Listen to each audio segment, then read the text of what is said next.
Hola gente, ¿cómo están todos? Muy buena mañana para todos, que este día la pase bien con este hermoso día.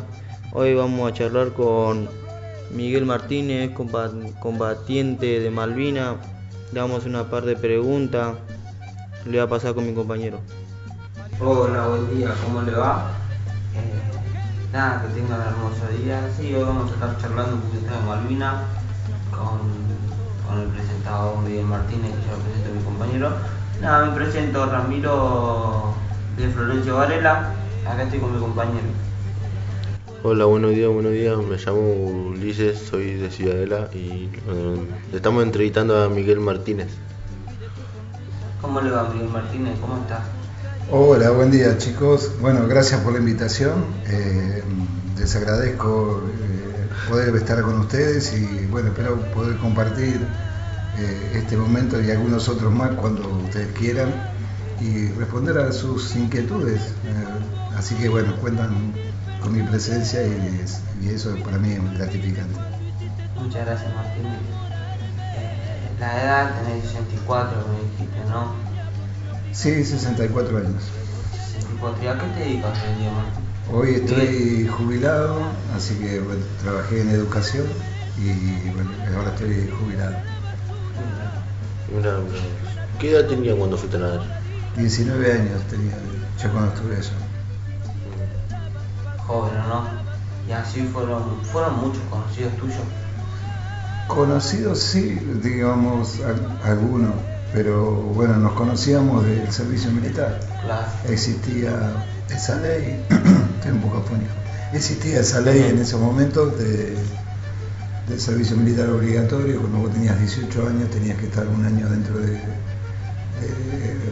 un régimen especial, que era el servicio militar, y era estar ahí con esos compañeros, ¿no? Es decir, te hacías amigo en ese año, Claro, sí. de compartir esos momentos, pero no de amistad de barrio, así como uno se lo puede imaginar. Miguel, viste que vos comentaste que estaban adentro de un régimen. Y ahí a los chicos los entrenaban, no se iban a la guerra así sin noción de armas. No, en realidad te explicaba muy poco, como para tener una idea de lo que es un arma y no lastimarte con el arma, porque tenías que andar desfilando o haciendo guardia y eso. Pero el servicio militar era como un servicio de mantenimiento que íbamos a hacer nosotros a los cuarteles. Es decir, si vos sabías pintar, terminabas pintando una pared; que era electricista, terminaba haciendo un trabajo de electricidad; el que era mecánico iba a los talleres. Bueno, los que sabían algo de oficina iban a trabajar en una oficina. Pero era más como un servicio prácticamente de mantenimiento dentro de lo que era un cuartel, y lo que tenías que aprender sí o sí era a cuidar, sí, manejar un arma para saber no lastimar a nadie, en el sentido de no lastimarte vos tampoco, y desfilar y esas cosas, ¿no? Con armas grandes, ¿no? Claro, todo tipo de armas. ¿Cómo qué arma usó usted? Y ahí tenías que usar un montón de armas. Nosotros teníamos desde pistolas comunes, 9 milímetros, hasta misiles hidroguiados, que se llaman, cañones, ametralladoras. Tenés que saber manejar todas esas cosas, cómo usar una granada, porque todo ese material te lo daban a vos a veces para desfilar o para una instrucción ahí de vez en cuando, y por lo menos tenía que tener idea de cómo cuidar eso, ¿no? Para no romperlo o no hacer un desastre, o no activarlo y hacer un desastre. Así nos comentaron que los pilotos de Malvinas, los pilotos que manejaban aviones, eran muy buenos. Yo creo que para manejar un avión tenés que tener unas condiciones muy especiales. Así que nosotros como Colimba no teníamos eso, no teníamos nada. Así, el que se dedicó en la Fuerza Aérea y ser piloto no es fácil, no para cualquiera. Ni siquiera aquel que desea a lo mejor puede ser piloto, porque tenés que tener unas condiciones muy altas de salud y de actitud mental y un montón de cosas muy especiales para poder manejar un... Porque imagínate que vas volando o vas en un avión que va casi a 1000 kilómetros por hora y tenés que tomar decisiones en segundos, ¿no? Un segundo a 1000 kilómetros por hora son millas, miles de metros. Así que no cualquiera. Así que sí, los pilotos argentinos demostraron que estaban en esas capacidades, ¿no? Que no eran tampoco gente que se subía a un avión por subirse. Claro. Estaban en condiciones de ser buenos pilotos acá y en cualquier otro lugar.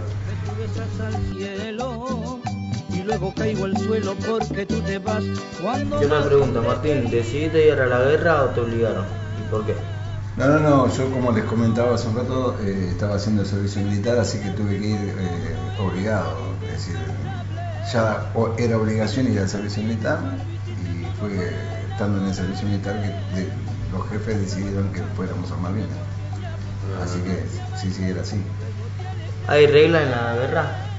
Sí, en realidad hay reglas que se deben cumplir, algunas son buenas y otras no tanto, pero sí, es como que hay una regla en el combate. ¿El regreso de Malvinas cómo fue? ¿El regreso de Malvinas? Sí. ¿Vos te referís a cuando, sí, si yo vine prisionero o si yo... Sí, yo estuve herido y estuve prisionero un día con los ingleses ahí en el pueblo y después me evacuó un barco argentino, ¿sí? Donde veníamos casi todos los heridos. Pero no hubo maltratación en esas cosas, ¿no? De parte de los ingleses. No. O sea que sí, ellos pues, en su ley, digamos, había reglas entonces, ¿no? Hay como como ustedes decían, ¿no? Hay como una ley que se tiene que respetar. Claro. En realidad cuando vos te toman de prisionero... no se le puede hacer nada. Claro, en teoría no, eso, sí, en teoría. Sí. No quiere decir que eso se corresponda, porque hay momentos en que a los prisioneros los tratan mal, o los han tratado mal, o no sé, los han tenido, viste, muy mal. Eso sucede hoy en día en muchos lugares. Pero bueno, a nosotros no nos pasó, no tuvimos casos extremos. Sí, algunas veces a los propios prisioneros, que estaba prohibido, le hacían ir a buscar minas, o donde habíamos enterrado, por ejemplo, cosas, armamentos, y bueno, algunos fueron heridos porque pisaron alguna mina o algo por el estilo, pero ese trabajo no le correspondía a los prisioneros. Pero sí, en algunos casos se dio eso. Pero sí tiene reglas Había gente entrevistando, ¿no? Habían periodistas. Porque yo vi videos en TikTok, viste que en TikTok aparecen todas esas cosas. Sí, había un hombre en una, ¿cómo se llama? ¿Una posición? Sí, los agujeros donde estaban los soldados. Y yo había visto que un hombre lo estaban entrevistando así, había agua dentro. Claro, sí, los pozos, que nosotros llamamos pozo de zorro, se le decía así, era el pozo donde uno se metía para sobrevivir a las explosiones. Sí. Era como si fuera una tumba, prácticamente, era un pozo finito, lo más angosto posible y hondo, para que no te emboque ninguna pepa, digamos, de esa que caía. Y sí, el terreno es todo lleno de agua, hay humedad, se te llenaba enseguida de agua, había que estar sacando cosas, pero vivías dentro del agua, prácticamente. Sí, había periodistas que no todos recorrían el lugar, pero sí entrevistaban, tanto ingleses como argentinos, ¿no? Hay mucho más trabajo inglés de periodismo que acompañó el movimiento de las tropas que de Argentina, ¿no? ¿Crees que es bueno hablar de Malvinas? Sí, es bueno hablar. Siempre yo creo que hoy para mí es importantísimo porque es algo que me sucedió, que yo pude darme cuenta que era bueno hablar. Muchas veces estuve callado sin querer decir nada y me di cuenta que eso no servía, ¿viste? Me quedaba para mí y me producía algo como mal por dentro, ¿viste? Uno se guarda cosas y se siente mal. Sí. Hasta que empezás de a poquitito, es como una olla de algo que empieza a tomar presión, Sí, ¿viste? Que estás inflando un globo y ves que en algún momento va a reventar. Y bueno, yo no quería que me pasara eso. Entonces me di cuenta que había que ir soltando un poco el aire y para que eso se desinfle, y de a poquito me di cuenta que se podía hacer. Y bueno, y a mí me hace bien, digamos, ¿no? Poder hablar y narrar estas cosas que uno ha vivido. Me hace bien en el sentido de que puedo compartirlo con otras personas y que a lo mejor lo que yo viví puede servir para alguien. Eso para mí es lo más importante, ¿no? Se aprende mucho de lo malo para que a otro no le ocurra. Me parece que eso es bueno. ¿Cómo te sentías en la guerra? ¿Te sentías solo? Y olvídate que estás lejos de todas las personas que vos querés. Lejos de todo, sin comunicarte con nadie. Y las cartas para colmo, ustedes no sabían si llegaban a no sabíamos nada, estábamos, viste, aislados de todo, y eso hacía que te aferres al que tenías al lado, ¿no? Vos te agarrás de lo más cercano, porque el que está al lado tuyo está viviendo lo mismo que estás viviendo vos. Claro, sí, y te sentís, viste, fortalecido por el que está al lado tuyo. Y eso es importantísimo, porque eso nos enseñó, ahí aprendimos también, que teníamos que estar juntos, ¿viste? Es decir, la única manera de zafar era que cuidar al que está al lado, y que el que está al lado tuyo te cuida a vos, y entre todos los que estábamos ahí, no entre gente, hablo, entre el grupo que se había conformado, ponele 10, 20 personas, sabemos que los 20 estábamos ahí y los 20 teníamos que volver, y los 20 teníamos que cuidarnos. Entonces había veces que alguno se sentía mal, el otro no estaba bien, y bueno, había que apoyar a ese. Se conforma como un grupo de ayuda y de que, viste, bueno, vamos a cuidar a fulano, o me van a cuidar a mí, viste, y eso vuelvo a decirte, lo que hoy hablábamos hace un ratito, o recién, es bueno comentar lo que te está pasando, porque no es como un equipo de fútbol que sale y yo digo, loco, hoy me duele un poco la rodilla y no sé si voy a andar bien, cualquier cosa no voy a correr tanto, me voy a quedar en tal posición. Ahí era importantísimo, porque puedes perder el partido de fútbol. Acá era importantísimo saber cómo nos sentíamos cada uno de nosotros, porque dependíamos de la vida nuestra, dependía de la vida de todos los demás, de cómo se sentían los demás. Entonces empezás a entender eso, la importancia de que el otro esté bien para que vos también te puedas sentir bien. Y si vos te sentías mal, avisarle al otro que estabas mal, porque el otro dependía de vos, ¿no? Eso es verdad. Así que era una cuestión de construcción de grupo. Encima que estaban en el campo y no sabían en qué momento iban a llegar los ingleses, en qué momento iban a bombardear, o tiroteo, algo de eso, ¿no? No teníamos idea de nada, nosotros sabíamos desde... Se sentía en el momento que llegaban los enemigos, sentías miedo por vos, por tus compañeros. Nosotros tuvimos casi 40 y pico de días siendo bombardeados, todas las noches, y a veces durante el día, y no los veíamos. Caliente. Nos caían las bombas y no los veíamos. De lejos ellos tiraban encima. Por eso, el miedo, los primeros días era terror prácticamente. Después ya ese terror se convierte en algo que vos decís, bueno, hoy yo ya sé que me van a bombardear y zafar, y hoy ya sé que me van a zafar. Hasta que, viste, es como una costumbre, vos decís, me tampo. Ahora, vos no lo veías al tipo. Y en un momento vos decís que ya ese miedo que todas las noches o a cada rato te cae una bomba, decís me voy a morir y me voy a morir. Entonces vos decís, el tipo que me está bombardeando, lo quiero tener frente a frente. Que llega un momento que pensás eso y decís, bueno, porque ahí era vos solo contra la bomba. Si lo tenés frente a frente eran 50 y 50, o sos vos o yo, ¿viste? En algún momento pensábamos esa locura, decir, porque lleguen de una vez por todas estos locos y listo, se termina todo este sufrimiento de estar viendo porque había herido, había muerto por las bombas, y vos te sentís una impotencia que hace, viste. Entonces llegó un momento en que cuando se iba a producir el combate, no es que uno lo deseaba, pero decía, bueno, ya está, lo que se termine esto. El servicio militar, no había contraataques contra ellos, así no había aviones, esas cosas que se decía que sí. Entiendo lo que vos me querés decir. Si las Fuerzas Armadas Claro. habían armado algo Como para contraatacar esas bombas que tiraban desde lejos. Y bueno, la aviación fue una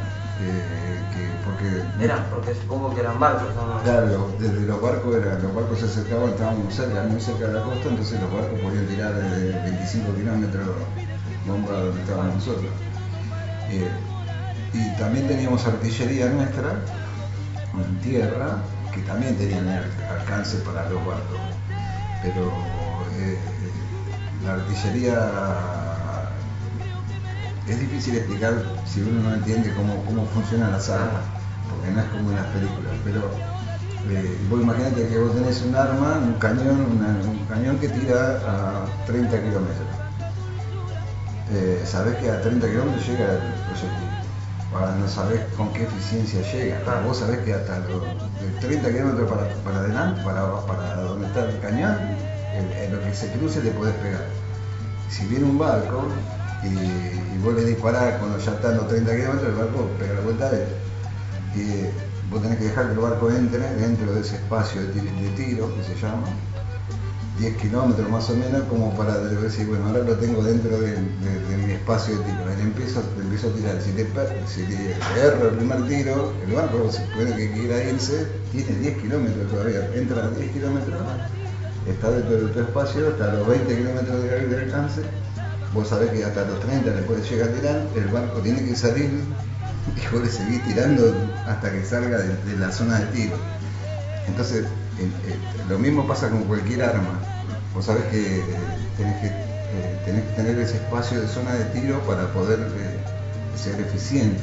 No sé si me explico. Bueno, entonces, ¿qué pasaba? Entraban los barcos y nos entraban a bombardear a nosotros y nosotros teníamos que esquivar las bombas hasta que la artillería le tiraba al barco y el barco se fuera. Desde lejos, ¿no? Claro. Lejos, ¿no? Claro.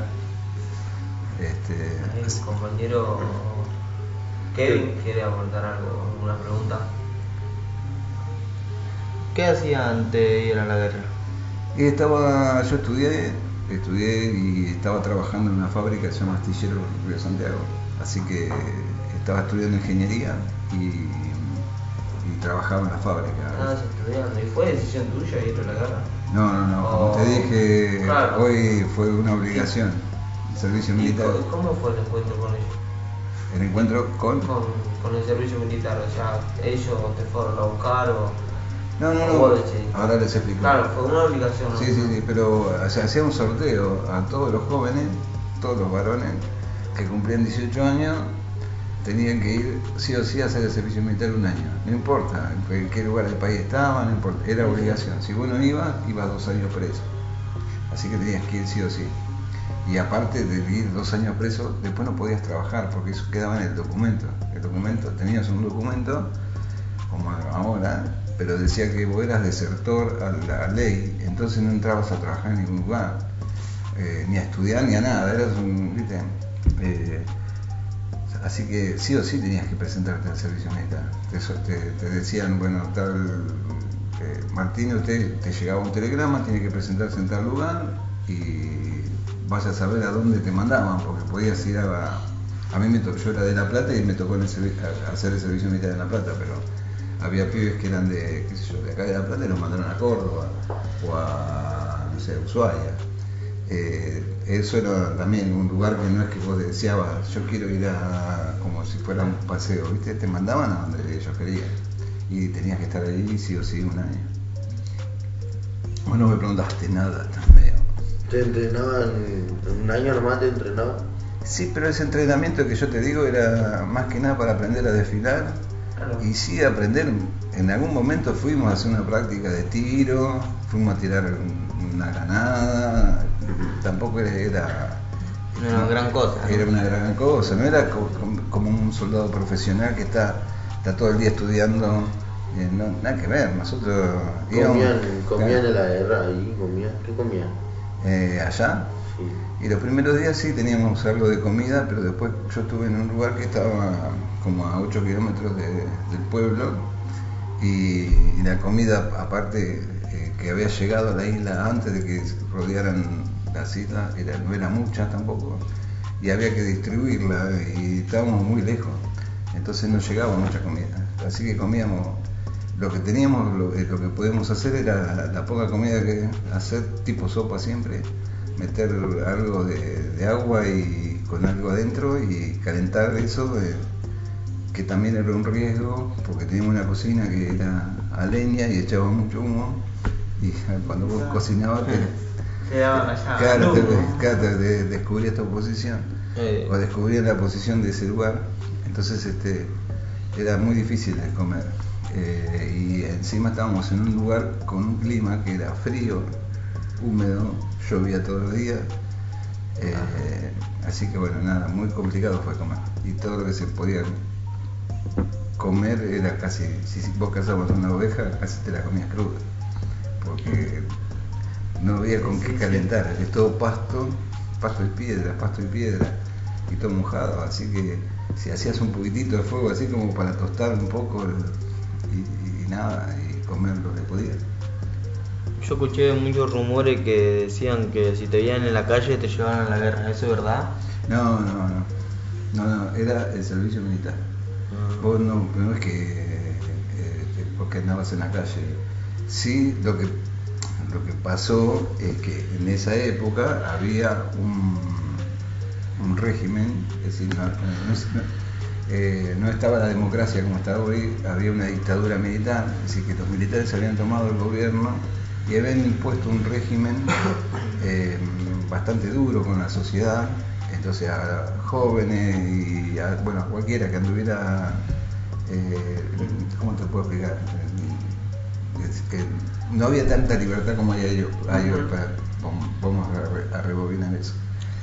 Que vos podías salir a la calle y juntarte, que podías salir a la noche y andar por la calle, no te permitían esas cosas, y entonces no te llevaban preso ni nada por el estilo, pero te mandaban a tu casa o te agarraban así, te llevaban de nuevo a tu casa o te llevaban a alguna comisaría, a algún lugar y de ahí te tenía que ir a buscar a alguien y claro, no te dejaban en ese sentido. Estábamos en un sistema sin libertades, tampoco podías andar haciendo, qué sé yo, nada, en la calle tenías que andar derechito como no sé, era una cosa muy, muy fea, porque hoy ustedes que son jóvenes pueden juntarse en una plaza, quedarse a la noche escuchando música, sin hacer otra historia, ¿no? Además que entre amigos y a tocar la guitarra y a cantar. Nosotros eso no lo pudimos hacer cuando éramos jóvenes. Estábamos bajo un régimen que no nos permitía eso. Si hacíamos teníamos que ir a una casa, adentro de una casa y juntarnos ahí para ver una película o escuchar música. Pero en la calle era muy complicado. ¿En qué volviste de Malvinas? Bueno, como yo estuve herido, volví en un barco argentino que había llevado gente para atender, ¿no? Médicos y todo ese tipo de cosas para traer a los heridos. Así que vine en ese barco llamado Iriza, un rompehielos que todavía está en funcionamiento. ¿Sí? ¿Dónde te dieron? Y yo tenía varias heridas, pero la más complicada era una en la espalda, en una quirla que se me quedó clavado en un hueso en la espalda y por suerte no me tocó ninguna ningún nervio, nada por suerte. Sí. Me quedó la marquita nada más ahí. ¿Cuántos enemigos mataste? Enemigos maté. O sea que nosotros combatimos, yo estuve en el peor lugar de combate. Los ingleses siempre combatieron de noche. Mientras uno está en un combate nocturno y todo eso, vos ves, a mí no me tocó chocarme con alguien, por suerte, yo no choqué con alguien personal así, de forma de acá, ahí como estamos con nosotros. pero sí de acá a 20 metros, a disparos. Cuando uno está disparando o está combatiendo, y más de noche es algo que las bengalas y todo eso iluminen todo, y vos le disparás a alguien, vos no sabés si el tipo se cayó porque le pegaste, o se tiró para cubrirse, o se escondió, y yo no lo voy a ir a ver hasta allá, a decir, che, te pegué, porque cuando yo disparaba, me disparaban a mí también.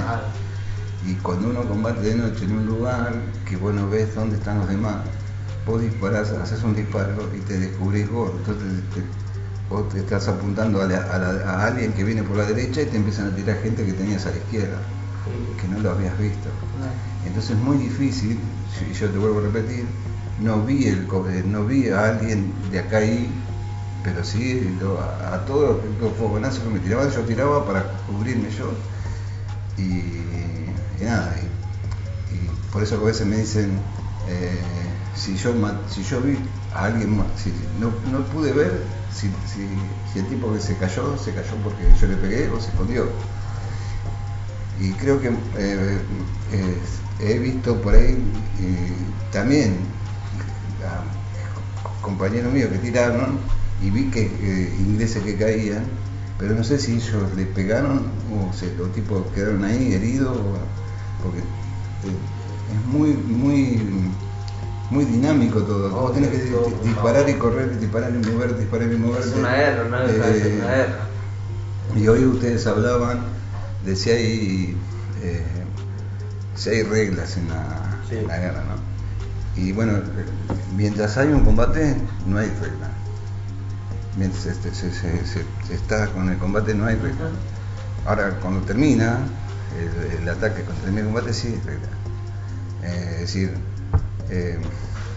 no sé cómo poder explicarte, pero la orden de cuando vos estás en un enfrentamiento, combate, la orden es matar. Es matar. Es decir, no podés dejar tomar prisioneros, no podés tomar heridos, porque no sabes cómo el herido o ese prisionero se te escapa y te mata a vos. Pero cuando eso termina, ahí se termina, en serio, se termina todo.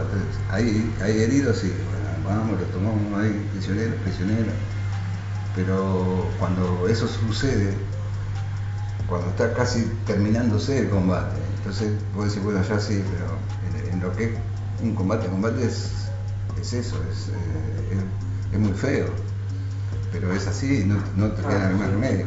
Vos sabés que, pero no te digo que vos tenés que matar al otro, vos sabés que el otro te va a hacer eso. Claro.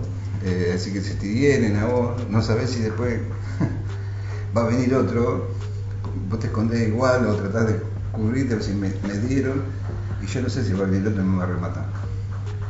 Posiblemente sí. ¿Viste? Es feo, por eso te digo, ustedes me preguntaron a reglas, sí hay reglas, se cumplen luego de ese embrollo, ¿viste? Después sí, bueno, ahí están los prisioneros, si los podemos ayudar, los ayudamos, si están heridos, no, si había prisioneros argentinos heridos y los curaron, pero después, cuando se calma la cosa, ¿viste? ¿Qué sentiste cuando terminó la guerra? Primero orgullo, eso. No, una alegría bárbara porque estás vivo. Tuve casi 74 días pensando que me moría y después se terminó. Cuando llegaste a casa, ¿no? Y sí, después tratar de llegar a casa, pero digo, imagínate que orgullo, no, yo creo que ninguno nos sentimos orgullosos de nada. Creo que, ¿sabes por qué? Porque hay cosas que a lo mejor se pudieran haber hecho mejor.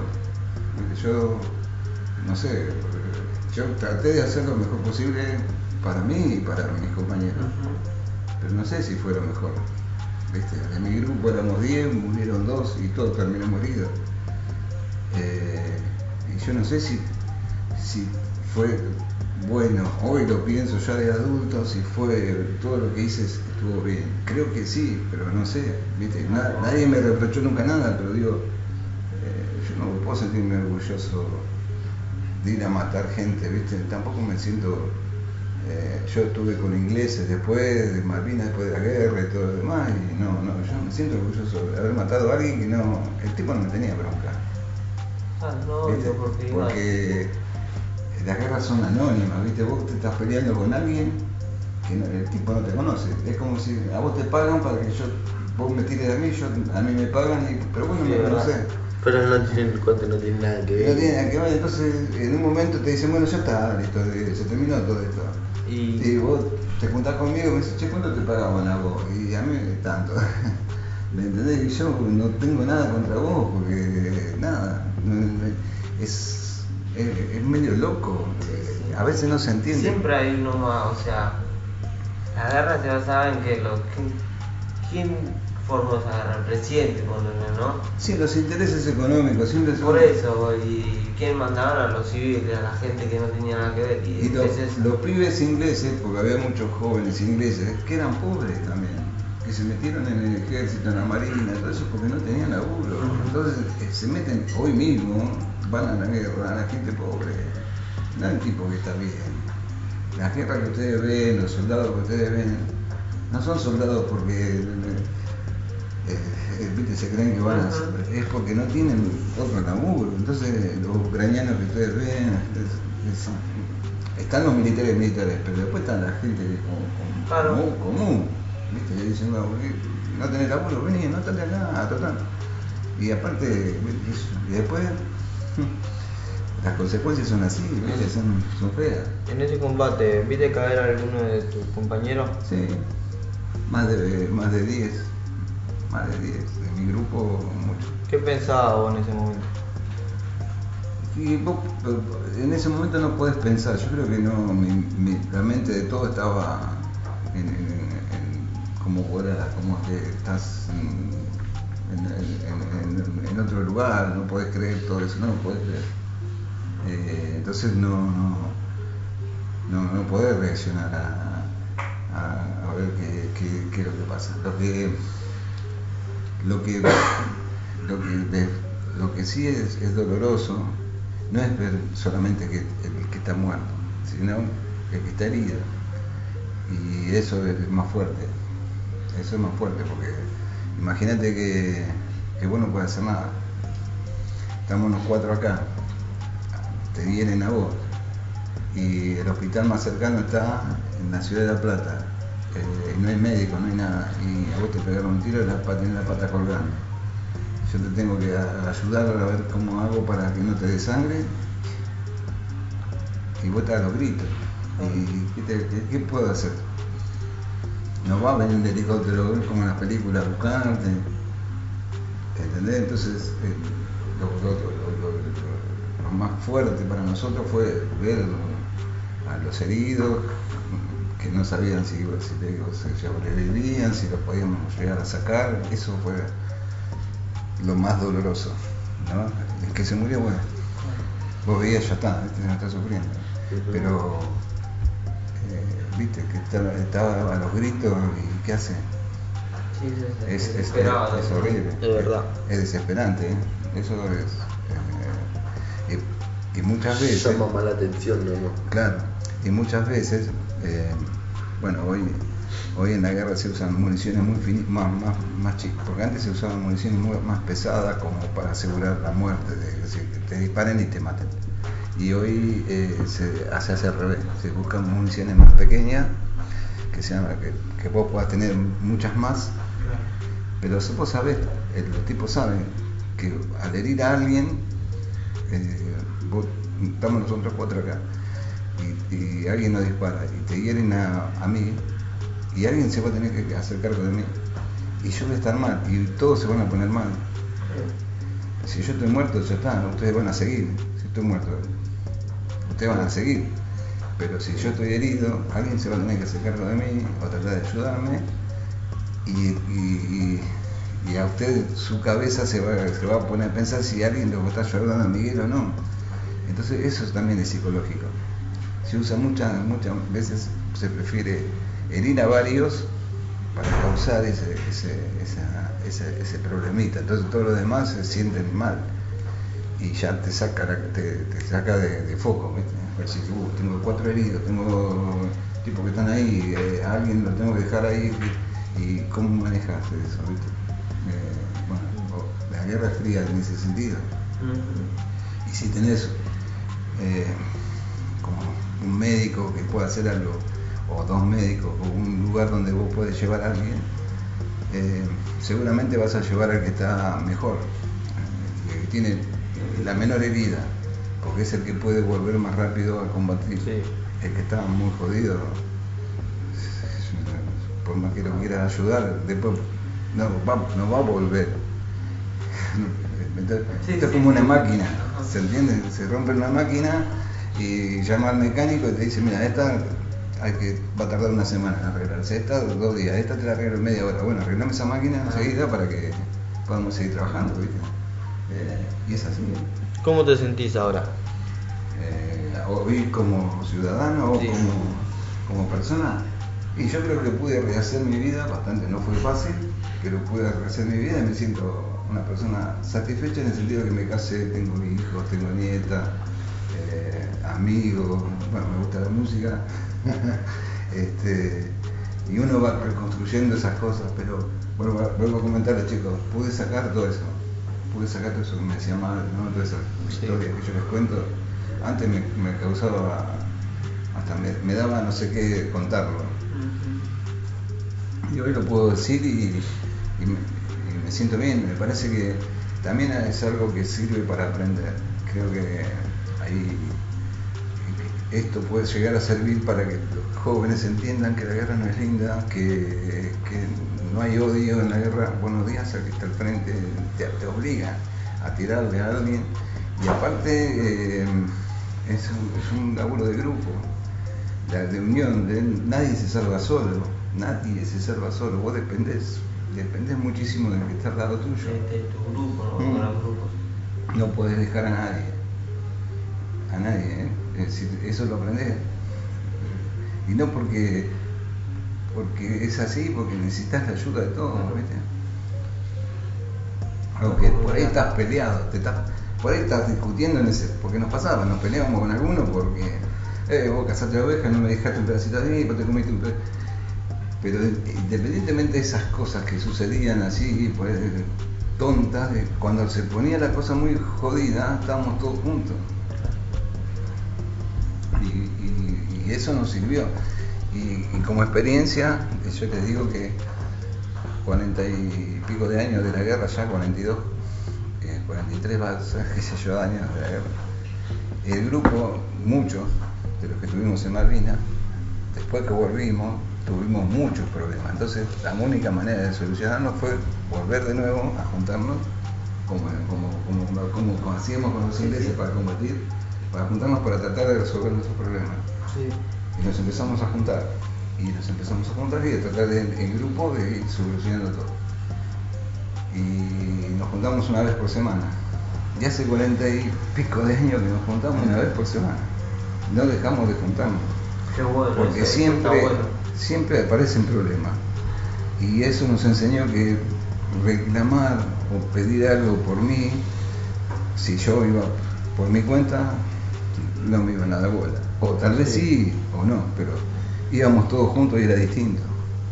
Entonces, cuando la pelea es en grupo, la pelea por decirlo en el sentido de ir a reclamar, ir juntos a hablar con el gobernador o con el intendente, no es lo mismo que vaya yo solo a que vayamos todos los que nos juntamos y decir, che, viejo, queremos que nos ayuden con esto, con tal cosa, que tenemos tal problema.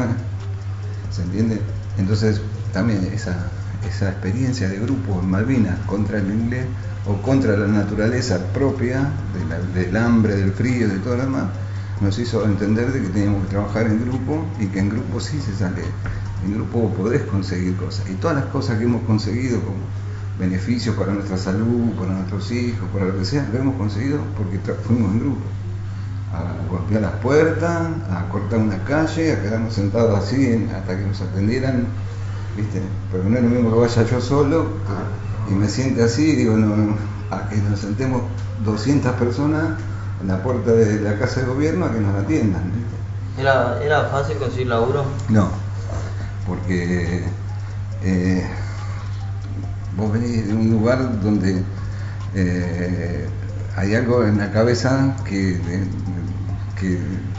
no sabes cómo puede llegar a reaccionar. Entonces, la sociedad primero éramos héroes, por unos meses fuimos héroes y después éramos los loquitos de la guerra. Podía saber qué podía pasar con una persona que vino o cómo estaba, o cómo estaba su cabeza.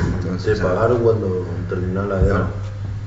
Eso tuvimos que hacerlo nosotros, como yo te digo, reclamando, y después de 10 años casi, o un poquito más casi, después de 10 años de reclamar, recién ahí nos pagaron.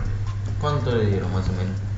¿Cuánto nos dieron? Una pensión graciable, la más baja que había, como para una persona que está en la calle, así, ponerle de ahora, si fuera 20.000 pesos, así. La primera pensión que Qué mala gente, ¿no? Mirá si perdían. Perdimos. Nosotros perdimos la guerra. Perdimos la Sí, guerra. Pero digo, si no volvían ninguno. Pero vos imaginate que había chicos que no volvieron, ¿sí? Así que había familiares que habían perdido a sus hijos. Pero gracias a Dios pudieron volver algunos. Nosotros, claro, todos los que pudimos volver seguimos esa lucha, y hoy mismo seguimos esa lucha, ¿sí? No es que nos abandonaron, que dejamos Malvinas ahí tirado o olvidado. Sí. Seguimos hablando de otras cosas que tienen que ver con Malvinas, porque la zona de Malvinas es una de las zonas más ricas del mundo, y era nuestra, y ahora la tienen los ingleses.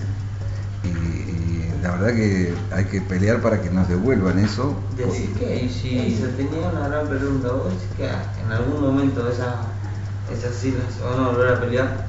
A pelear no, yo me refiero a pelearlo legalmente, ¿no? Claro. No hay que abandonar Malvinas, porque es primero que es el territorio en disputa más grande del mundo que hay.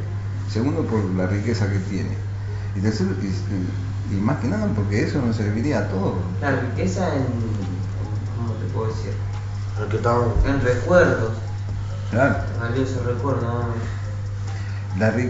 Y la riqueza también que hay de comida, de petróleo, de cosas muy valiosas que hay en el océano, que son nuestras y se las están llevando los europeos. Entonces, sí, eso es nuestro, loco, nos están afanando. Sí, ya nos robaron la isla, ahora nos están robando el mar. ¿Viste? Y eso tiene que ver con la pobreza nuestra. Nosotros podríamos tener un país mucho mejor, ¿viste? Mejores sueldos para todo el mundo, mayor trabajo para todo el mundo. En esa zona es una zona que hay que laburar mucho, y la perdimos, ¿viste? Es decir, tenemos que volver a recuperarla. Y también genera, porque vos imaginate que nosotros estamos en América, ahí como está ese mapita, nosotros estamos en la punta de América del Sur, y toda América tiene ese mismo problema de que vienen europeos, se quedan con lugares estratégicos donde está el dinero, digamos, donde ellos pueden hacer dinero, donde está el petróleo, donde está el litio, donde está la pesca, donde hay comida, donde hay oro, donde hay plata, donde están las vacas. Se quieren quedar con todas esas cosas, porque ellos no tienen nada ya.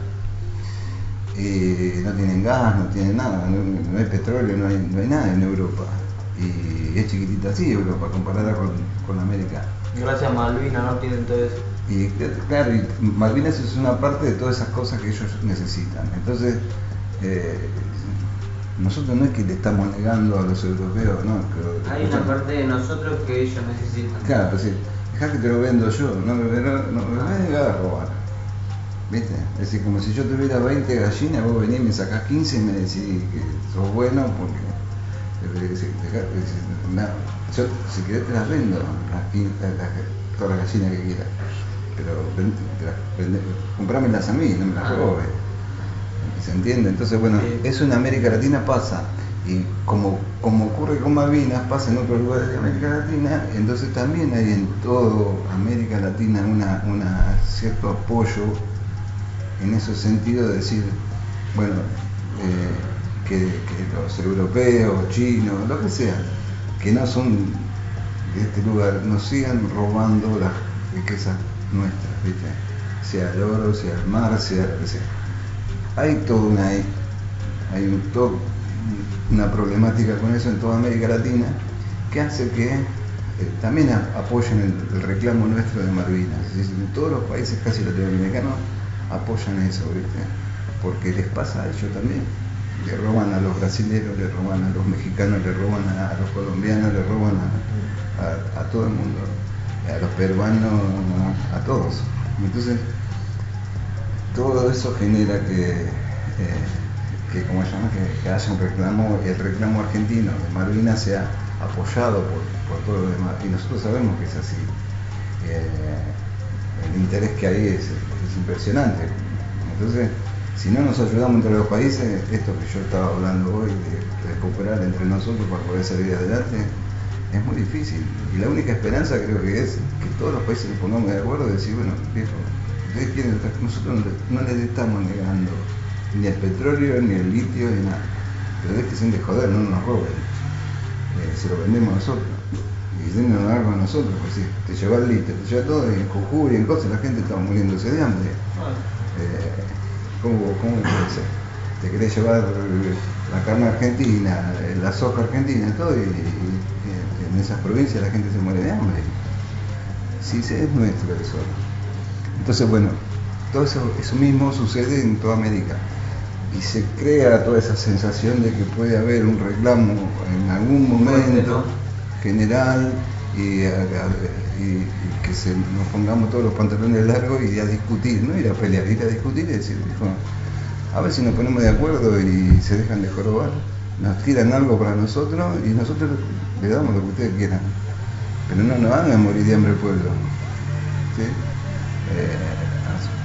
Déjenos desarrollarnos, ¿viste? Bueno, eso es lo que hay que hacer. Y Malvinas es un ejemplo.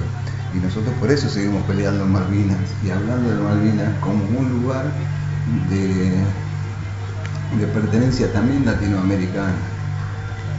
Malvinas es como esa cuestión latinoamericana de explotación y de robo que nos hacen los europeos, especialmente los europeos, de nuestra riqueza, ¿no? De nuestras cosas. Lo que ha sucedido hace mucho tiempo con nosotros, Argentina. Sí. ¿Ustedes qué piensan? Pero entre ustedes, ¿qué han pensado de esto de Malvinas? ¿Por qué creen que los ingleses tienen tanto interés? Eso le iba a preguntar yo. ¿Por qué? Porque ustedes creen. No, ahora les pregunto yo. Por lo mismo que estábamos charlando recién, por la riqueza que hay ahí, yo no lo sabía. Claro. Es una idea nueva. Si hay mucho ruido o algo es porque están cortando el pasto ahí. Ah, sí, el ruidito. Bueno, está bien que... Bueno, disculpen por el ruido nomás. Está bueno. Claro, vos imaginate que encima porque son del otro lado, ¿no? Son re lejos y es el lugar que quieren. Y porque no tienen nada. En Europa no hay nada, chicos. Sí hay bancos, hay bancos que se juntan toda la guita. Pero después nunca hubo grandes cosas en Europa. Todo el comercio, siempre los europeos fueron vivos para hacer comercio con los chinos, con la India, con América, con África, ¿viste? Pero ellos no tienen las cosas que tenemos nosotros. Sí. Entonces necesitan ese poder para poder hacer esto. Uno se cree. A veces a mí me pasó que yo, a enterarme mucho después de volver, que ciento y pico de barcos vinieron de ingleses, no solamente ingleses, sino también de Canadá, de Australia, de otros países también, a apoyar a los ingleses en la guerra contra nosotros. Ciento y pico de barcos, 40 buques de guerra y 60 barcos de apoyo. Porque vos necesitas combustible, comida, todo. Claro. Y no es porque le convenía. Entonces, claro, ¿qué es lo que era? ¿Porque tenían bronca nosotros o porque ahí hay plata? La plata. Hay guita ahí abajo, claro, hay guita alrededor de esa isla. Entonces hay muchas cosas para que puedan sacar. Entonces los tipos dijeron vamos y nos quedamos con todo. Porque si no, no le hubieran dicho nada, si esas islas no valen para nada. Arreglamos con los argentinos, quédense ahí, ya está. No, no. No, es- estaba. Hacen mucho dinero y mucha comida. Y encima hay petróleo, bueno, tienen de todo. Tienen de todo. Bueno, Martínez, muchas gracias, la verdad que Fue un placer hablar con usted. Gracias No, por su sí. minuto que nos pasó de su tiempo. Espero que a estos chicos les sirva y que Sí, vean que vuelvo a repetir lo mismo. Nadie se salva solo. Todos tenemos que trabajar en equipo, todos tenemos que trabajar en grupo. Aprendió muchas cosas. Y cuenten lo que ustedes sientan, lo que ustedes les pasa, cuéntenlo, porque no se quede con esa, porque siempre va a haber alguien que lo va a escuchar, siempre va a haber alguien que les pueda dar una mano, aunque no lo crean, va a haber mucha gente que se les va a reír, va a haber mucha gente que se va a, porque a nosotros nos pasó, éramos los loquitos de la guerra, Volvería a la guerra. ¿entendés? Va a haber gente que va a decir, ustedes son, pero en algún momento alguien nos va a escuchar, usted tiene que insistir con su proyecto, crearse un proyecto de vida y un proyecto y decir, yo quiero ir para allá. Y quiero, qué sé yo, el día de mañana tener un estudio de radio como ahora, es mi estudio de radio y así mi programa de radio y pasar lo que yo quiero. Bueno, ponele, por decirte un ejemplo. Y ustedes sigan con ese proyecto. Le van a decir muchas veces un montón de cosas. Nos pasó a nosotros. Para conseguir laburo, la posguerra fue más difícil que la guerra, chicos. Mucho más difícil. Había que esconderse, no había que hablar de Malvinas, se enteraban de que vos habías estado en la guerra y te echaban. Así que muy difícil. Y seguimos. Así que eso es lo que les quiero dejar. Agradecer primero por la invitación. muchas gracias, Miguel. Y que te Placer sirva. de nosotros que te hayas sentido cómodo. Sí, la verdad que sí. Muchas gracias. A los tres les agradezco mucho. Sí. No, de nada. Le agradecemos a usted que pudo venir a charlar un rato con nosotros, a enseñarnos muchas cosas que no sabíamos. Muchísimas gracias. Y cuando quieran, vuelvo. Vamos a pensar muchas más preguntas. Y voy a traer factura, porque no me convidaron ni una factura. Están muy ricos los mates, pero la próxima traigo Para factura. la próxima vez factura. No, Miguel, la traigo yo. Vamos a estar La traigo yo. organizando para tener otra charla, porque Cuando bueno, quieran. la verdad me gustó Hablamos de lo que ustedes quieran. De Nos lo que ustedes gustó quieran, hablar ¿eh? con usted. compartir una mañana con mate, lo que sea. Dale, Y dale. otra que no le dijimos, ¿cómo fue tu mañana hoy en día? ¿Cómo fue? Hoy. Hoy mi día. Sí, hoy. Hoy tranquilo, o sea que a mí me pone bien venir a hablar y algo que no quería comentarle a ustedes. Yo estuve en este lugar, no así como están ustedes, porque mi papá trabajó mucho tiempo acá Sí. y había veces que me traía para jugar con los pibes que estaban acá. Entonces yo venía y he estado mucho tiempo, conozco mucho, ha cambiado muchísimo esto, pero mi viejo era maestro acá y yo venía a jugar con los chicos que estaban acá. Así Eran que, chiquitos, ¿no? claro, ponele, porque mi viejo siempre fue muy pegado, yo era muy pegado a mi viejo, entonces te voy a llevar para que juegues allá con los pibes y te dejes de joder. Veníamos acá a 7 de la mañana, imagínate un sueño, con el cual yo venía contento, ¿viste? Porque estaba con mi papá. Sí, obviamente, Sí, yo sí. mi papá me levantaba a las 5 de la mañana para llevarme al camión. Y Y jodía yo me acá con los despertaba flacos, con contento. los pibes acá. Así que este lugar tiene ese recuerdo. Sí, sí. Les agradezco. ¿Alguna pregunta más? ¿No? No, está bien. La verdad que lo charlamos una banda. Muchas gracias, Miguel. ¿Alguna pregunta más que quiera aportar? ¿Qué? ¿O Ulises? Bueno, entonces quedamos así, chicos. Ahora vamos a hacer una cosa.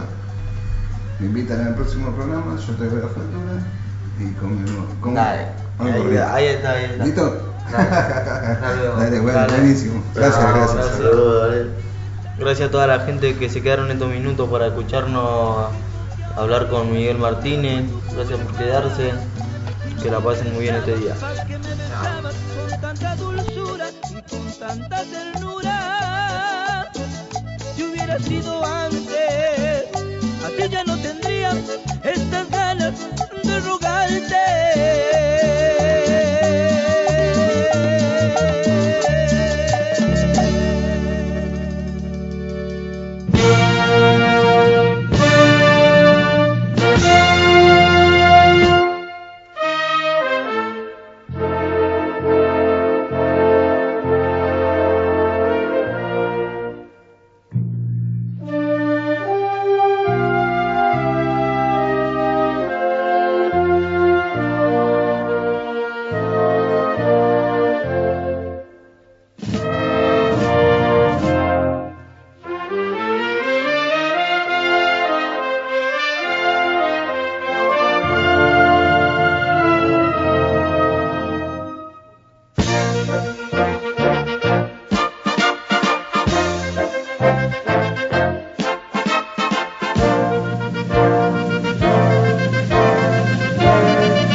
dormir, dormir.